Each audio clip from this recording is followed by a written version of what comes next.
everyone, Comic Book Reviewer here, this time reviewing on Batman and Superman Battle of the Super Sons. Now, as you know, Batman and Superman Battle of the Super Sons is meant to be a 2022 animated direct-to-video superhero film that is meant to be based on the iconic two characters, Damian Wayne as Robin and Jonathan Kent as Superboy. And of course, is meant to be the 46th film in the DC animated original films, as well as being the first DC animated original film being done fully in CGI. So the premise of the film is meant to feature Jonathan Kent, who pretty much lives his normal today life in Smallville. And we do kind of see how Jonathan kind of gets annoyed with his father's frequent absence.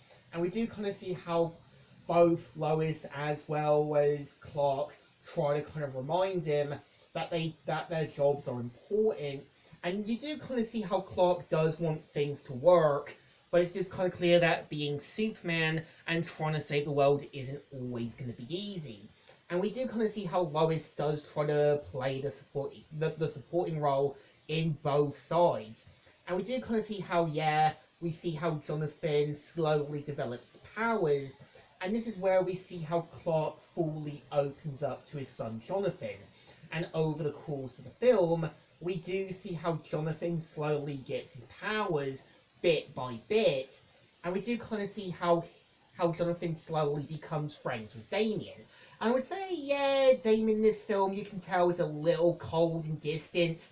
And it's also shown, or at least implied by Wonder Girl, that they did try to be Damian's friends, but it's kind of implied the Teen Titans, as well as Wonder Girl, just gave up and just saw Damian nothing more as a loose cannon.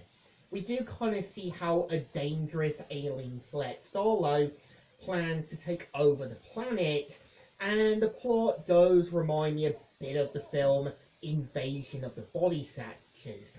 So of course this does has Damian and Jonathan going out as Robin and Superboy to take down the threat. And I think for the most part the film's not too bad, because I think the way I do see Damian and Jonathan Kent are a bit like Goku and Vegeta. I think much like Goku, we do see how Jonathan can be a little bit childish, but there are moments where you can kind of tell he does try to play the role of being the more level-headed one. And I think Damian is also similar to Vegeta, being a little arrogant, cold and distant, but has a heart when it's shown. And I think having Starlo as the threat, I can see where they're going with a whole Invasion of the Body Snatcher-like story. And I kind of think the way I do see how, Jonathan Kent having his school life, and I kind of think, when you got his bully Melvin, I think it's shown that Melvin is kind of like his own Lex Luthor, because much like Lex Luthor, we do kind of see how Melvin acts arrogant, stuck up, and you can kind of tell the school principal knows that Melvin's probably going through something and kind of expects Damian to sort of warm up to him a little more. And I kind of think when you got the ending, it does feel like a little weak. I don't know, maybe you could have had it that Jonathan decides to go back to school, maybe this time after learning his experience, decides to open up to Melvin and offers to be his friend, much to his shock.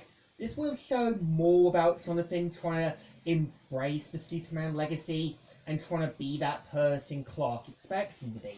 And I kind of think, when you do have Bruce with Damian, you can tell Bruce does try to be a parent, but due to Damian being trained by both Tyler and Ra's al Ghul, it's obviously not going to be easy because of his background.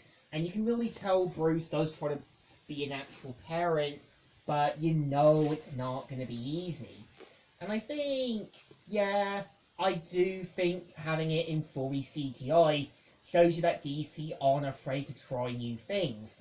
And I think DC can actually fix itself when it knows it needs to. Because one, DC knows when to kind of clear the board and start again. Marvel at times can't. DC can actually keep things fresh, while Marvel can't. DC can actually give us better shows, while Marvel slowly just can't. And I think, yeah, DC does know how to fix itself, and I think Super Sons isn't really a bad idea for a film. It's like showing the next generation of characters. So I think this film definitely deserves a thumbs up. It's a better film, despite some wasted moments. So, Comic Reviewer here, signing out.